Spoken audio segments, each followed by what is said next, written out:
Morning, everyone. My name is Amanda Ruback, and I'm a nurse here and community outreach specialist at the Missouri Poison Center. And with me today is Miss Rosanna, and she is one of our nurses and certified specialist in poison information and a longtime employee here at the Poison Center, and we really appreciate her knowledge. Today we're going to talk about back to school and poison prevention. Many schools have started already. My own kiddos went back to school yesterday, and fifth and eighth grade. And so I know a lot of schools have either just started or are starting in the next week or so. So just a good primer to remember to keep poison safety, poison prevention part of their day while they're at school, while you're preparing for school or anything like that. So I will encourage you to ask any questions in the comment section or respond, and we'll be more than willing to kind of talk through those if we have time. So let's get started. I'm going to have Rosanna kind of talk about the first topic, which is school supplies. So tell us a little bit about those, Rosanna. Sure, I can. So everybody went out and had their little list of school supplies that needed to be picked up for their kids. And as you know, it includes everything like pens, pencils, markers, glue sticks, art supplies, paper. The biggest thing I think that we need to remember is that young children are going to paint their tongues with the watercolors. They're going to try to chew on the glue sticks. Some of the glue sticks have smells to them like blueberry, and I think you need to just remember that the good news is that these supplies are mostly non-toxic. They will have that written on them or have low risk to cause any symptoms, sometimes maybe a little bit of a bellyache.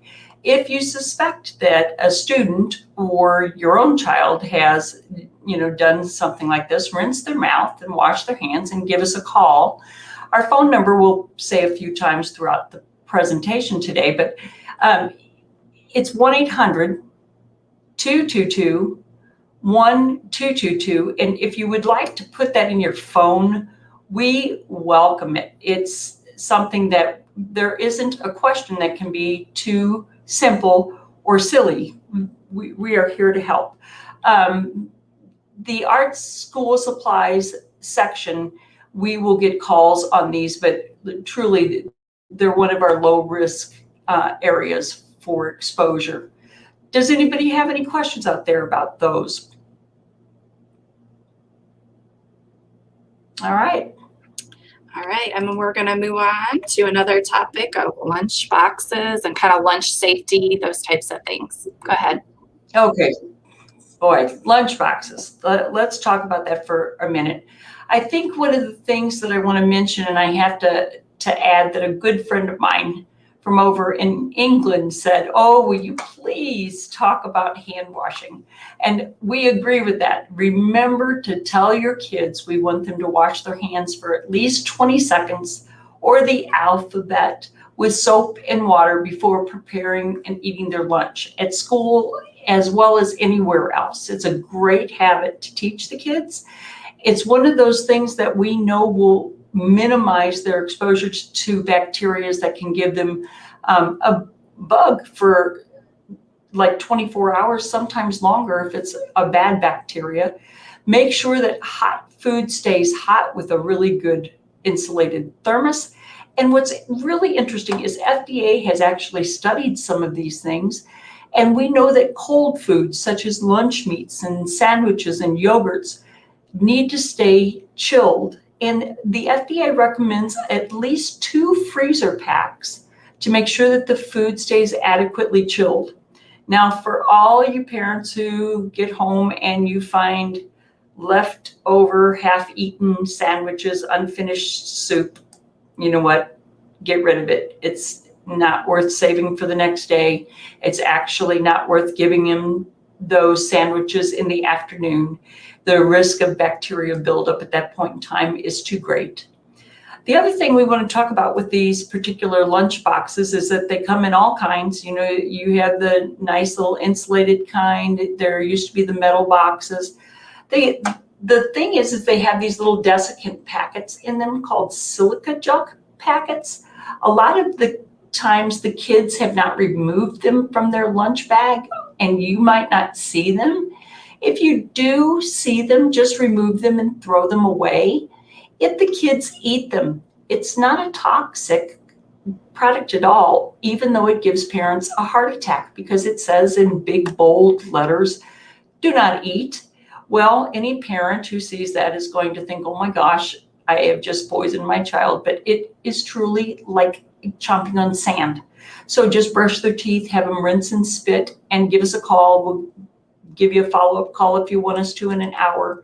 But try to remove those if you can. They're in shoe boxes, they're in their lunch boxes, they're in sometimes new clothing. It's a little packet or a little cylinder that you might see. Any questions? That's really interesting because we just got a new thermos for this year, and the first thing we did was fill it without sort of tipping it over, and we realized pretty quickly that there was one of those little packets in there and had to rewash and everything. So knowing that it was safe was fine, but it did just happen yesterday as we were preparing for school ourselves. So yep, we'll be getting calls, that's for sure. Absolutely. All right. Hand sanitizer, that's definitely top of everybody's mind right now with COVID and everything. Yeah. Here we are. Go ahead. So these hand sanitizers, you know what? About 75% of our calls between the ages of 0 and 5 deal with this as one of the biggest culprits.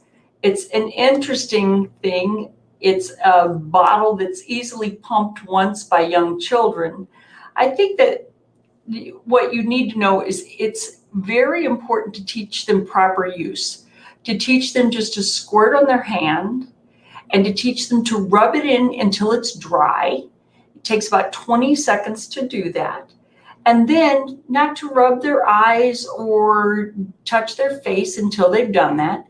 Avoid having the really young children carry their own bottle of this in their backpack or to school.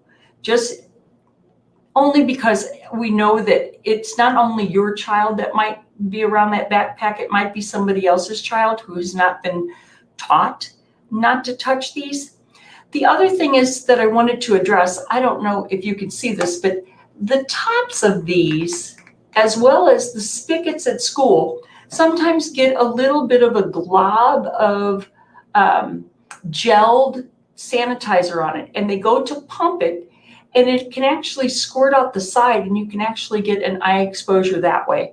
So for teachers that are listening today, if you would, every few days, check the top of your pump bottle and check the little hand depressors that they have for those sanitizers, and make sure that they're nice and clean, that there isn't any of the residual gel left in them, so that we don't have an exposure like that, because a lot of the kids are at eye level or even a little bit lower to those hand sanitizer bottles.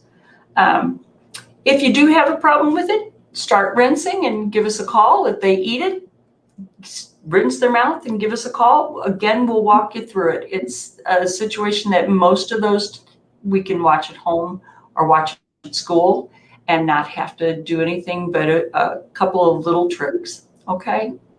Great. Any questions? Hand sanitizers? You know, I'm just thinking about all the colorful characters and smells and fragrances that they're using to make these more appealing, and even showing some there on our screen with the cartoon characters.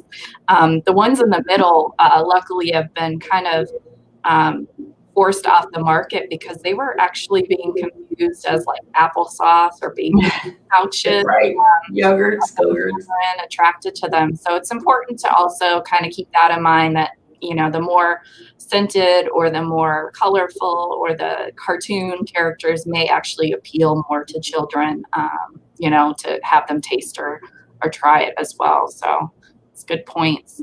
Definitely a daily, regular call to the Poison Center about hand sanitizer. Absolutely, absolutely. So if you happen to have any questions about those, I want you to just pop up in the chat. Feel free, don't hesitate. We will answer a question anytime during the presentation.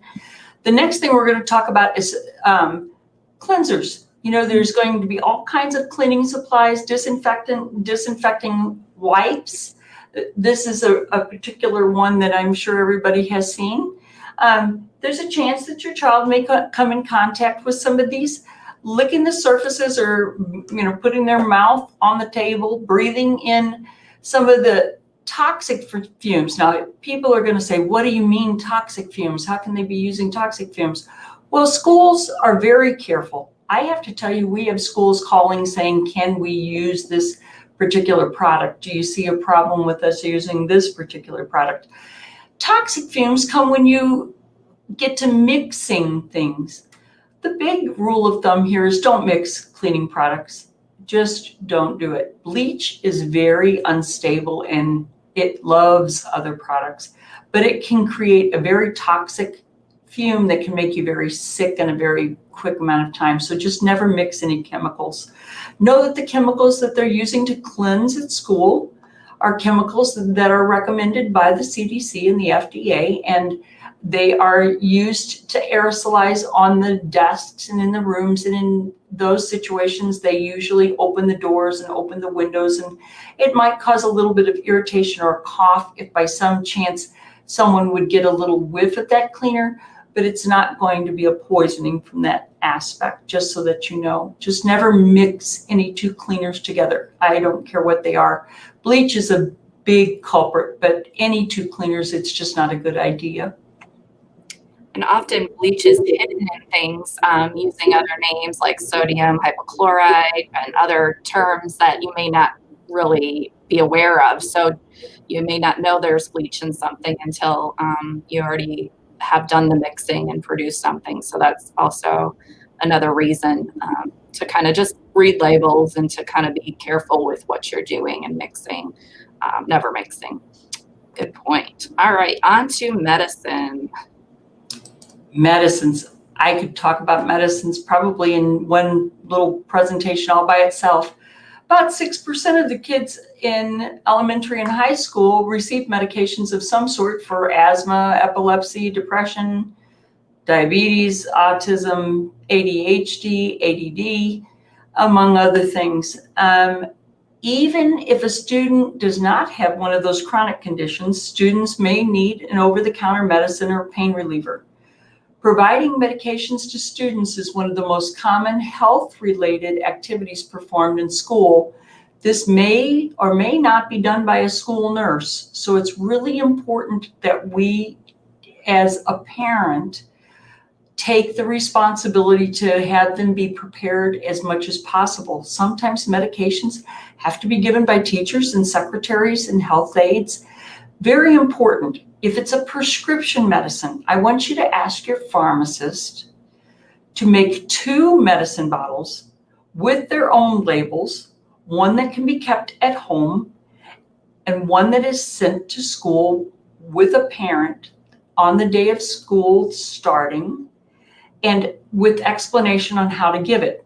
Now, it's very important that you don't try to help the helper or the school nurse if they're in the mode of always giving the medicine, because one of the things that happens is mom or dad will give the medicine, and then the school nurse who is used to giving the medicine also gives the medicine, and then we get a call saying, oh my gosh, I've just given a double dose. I didn't know mom or dad gave their child the dose this morning.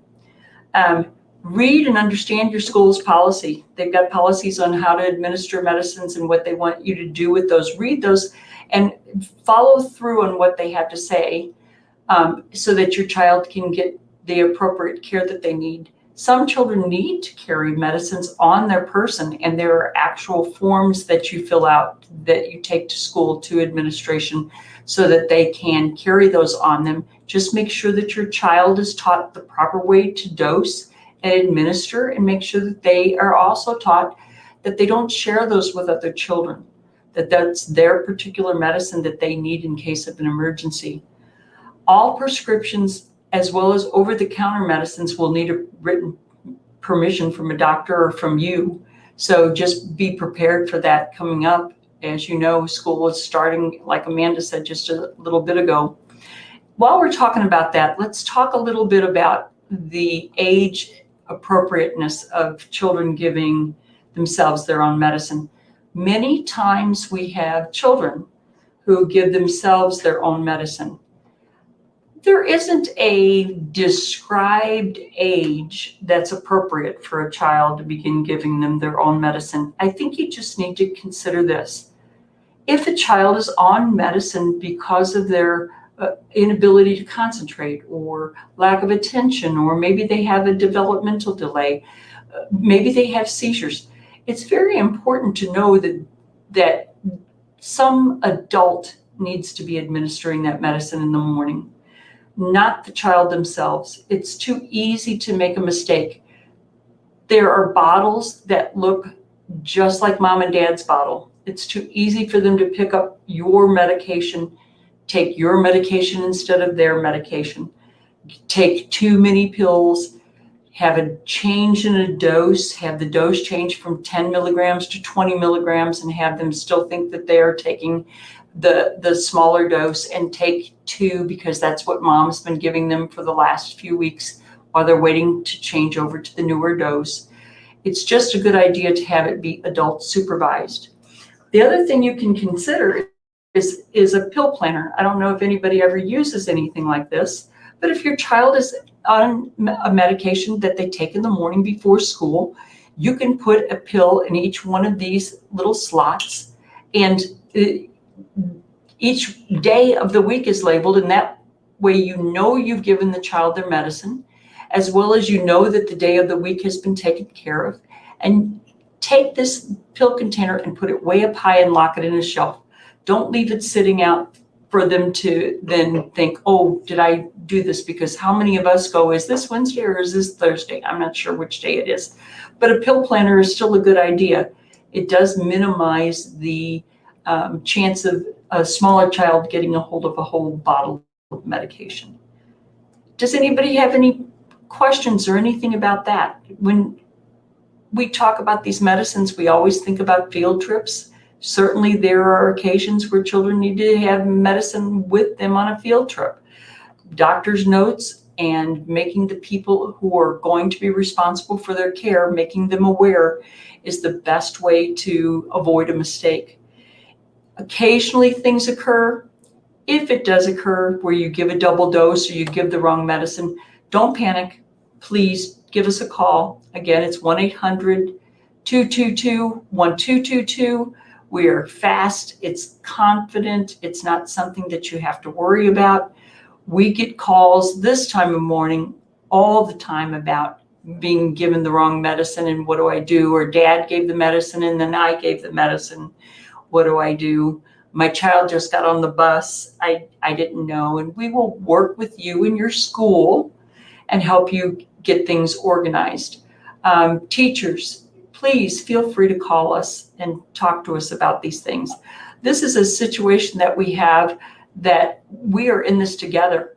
You're going to be dealing with, elementary age school students who are starting science experiments. Somebody in that class is going to dare somebody else to take a lick of a spray of a chemical that you're using in that science experiment. Please have our number in your phone. And if you need to make a call, rinse their hands and rinse their mouth first. Can't ever hurt by doing that. And then give us a call. And if you want to put us on speaker so everybody understands how that happens and how serious it can be, that is okay if it's something that you need to do as a learning process for the other children in that particular class. Science experiments happen all year long. It's not just the little children that are eating the crayons and the markers. It's the elementary kids, the high school kids who are experimenting with somebody else's cold medicine or are taking a lick of a science experiment, particular chemical. And we are here to help you get through that if that does happen. I think that there are so many different ways that we can help you if you just know that we're available 24 hours a day, 7 days a week, and we're very trained at what we do. Can give you answers in just a few short minutes. I'd love to answer any questions you might have. I think it's going to be a great year, but again, we're going to meet the same challenges we meet all the time. Absolutely. And while we're hoping and waiting for some questions, I just want to talk directly to anybody who is potentially going to be educating students this year and needs some material, whether that's a school nurse for a health fair or school night or in-classroom assignment. We have a lot of great resources on our website. They've all been recently updated and developed in the last year. And so we have more free resources for you. And really where you're going to go is on our homepage, MissouriPoisonCenter.org. And I'd like for you just to kind of play around there. You can find lots of interesting things. But if you go to the education tab, you will see a section called for educators. And that's for you, whether you're a nurse or community leader or teacher. That's where you're going to go to find our lesson plans. And here are a few of the lesson plans. These ones are the pre-K on the left, and then the K through second grade on the right, and each one has 3 lessons. So for example, for the little preschoolers, one of my favorite lessons there is, can good things be bad for you? So it's using an example of different size balls to show how medicine comes in different sizes for different age groups. So for example, a golf ball would represent a child's medication, and a big beach ball would represent an adult's medicine, and how taking the wrong one or getting into medicine can make you sick or can make you have concerns. And so also there for the K through 2, there's a lot more investigation. They're learning to kind of see what things are. So there's a just suppose, kind of using real life examples. What would you do?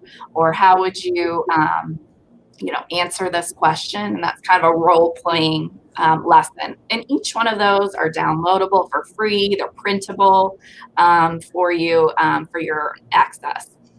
And then also we have older children, the 3 through 4th grade, and then we do have some for teens and tweens as well in that same section. We talk a lot about lookalike products, things that appear like something else, whether it's like a pine cleaner looks a lot like apple juice, or certain medications look like candy, and that is in that 3 through 4th grade. And then the teens and tweens, we get a little more in depth about topics such as medication sharing or vaping or other topics. So those are all, again, free on our website, and you can access those through MissouriPoisonCenter.org.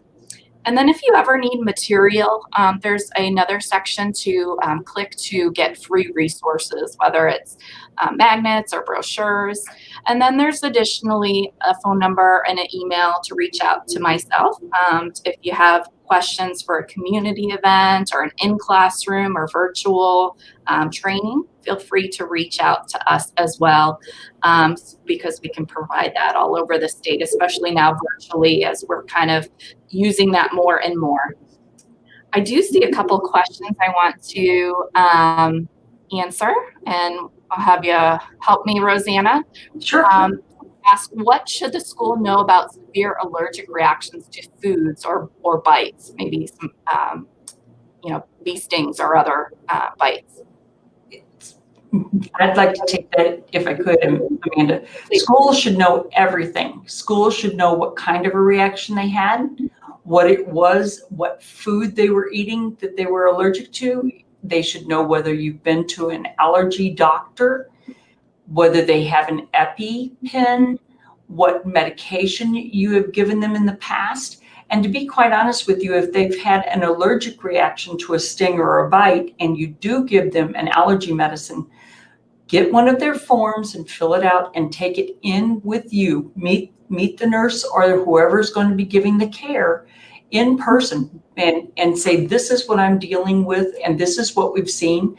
I'll tell you something else that's really helpful, and a lot of times we don't think about it at the time it's occurring. Take a picture. It really helps. It's worth 1,000 words for somebody to be able to see when you say his lips swelled or he had hives all over him.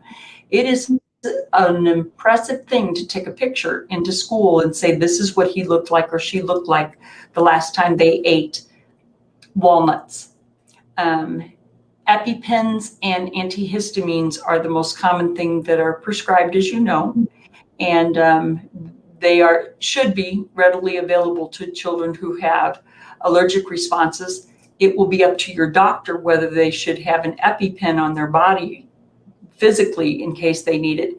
But again, please tell the kids it's not to be shared. This is a big responsibility, and it's for you in case you need it for an emergency. Did that answer your question? I think schools are doing a really good job being more aware of the numerous food allergies, by posting signs on a classroom door and in the lunchroom, by having alerts with certain classrooms that kids have severe allergies. So I think, the more information you can provide to your teacher and the nurse and the staff, the better prepared they'll be about your specific child. So great. And that's a great question. Thank you. Yeah, absolutely. There was also a question about, are there places where a parent can get free pill planners or lock boxes for medicine? And to my knowledge, those have been hard to come by. I know that certain places will have grants now and then, such as your local health department may have those resources. But to my knowledge, you could always certainly ask at your doctor's office. Sometimes they get sample medical equipment and different supplies. So that's an option, the health department and other community agencies.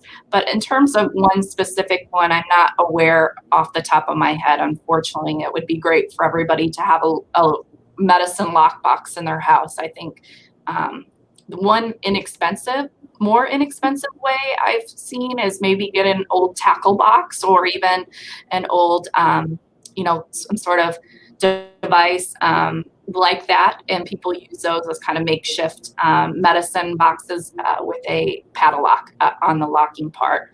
That may or may not be something that works for you, but it has the room to kind of open up and then be able to hold lots of different medicine as long as it has a padlock or some sort of device on it.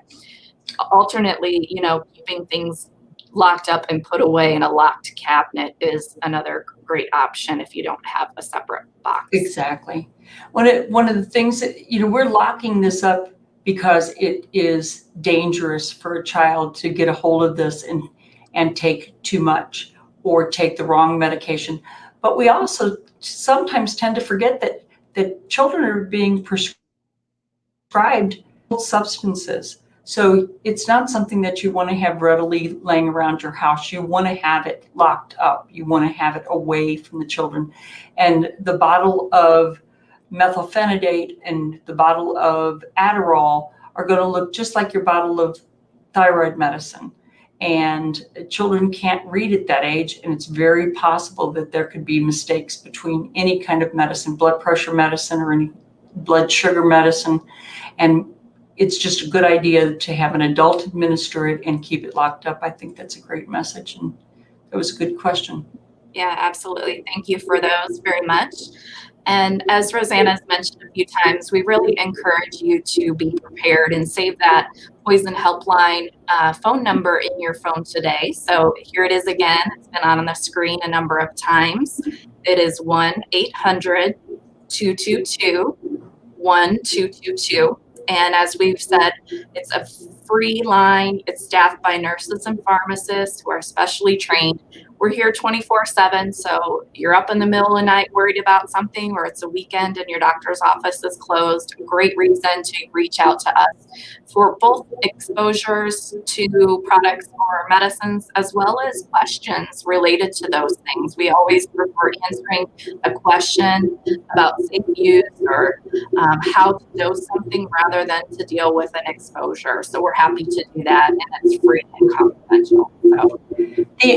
The other thing to remember, and if there's social workers or teachers out there, remind your parents, we don't look to report anybody for calling. Our goal is to make sure you and your child are safe. We are not a reporting situation. So I want you to know to pick up the phone and call us and say, do I have a problem? It's very important that you're aware that there is a resource for you, and it would be better for you to call and say, what do I need to do for my child, than to not act out of fear when we don't do reporting and take the chance that something could happen to your child. That's great. Great message to end this with. And one more time, our number is 1-800-222-1222. Thank you very much for joining Thanks us so today. much. Thanks, Rosanna, for your expertise. You're welcome. And we'll see you next time.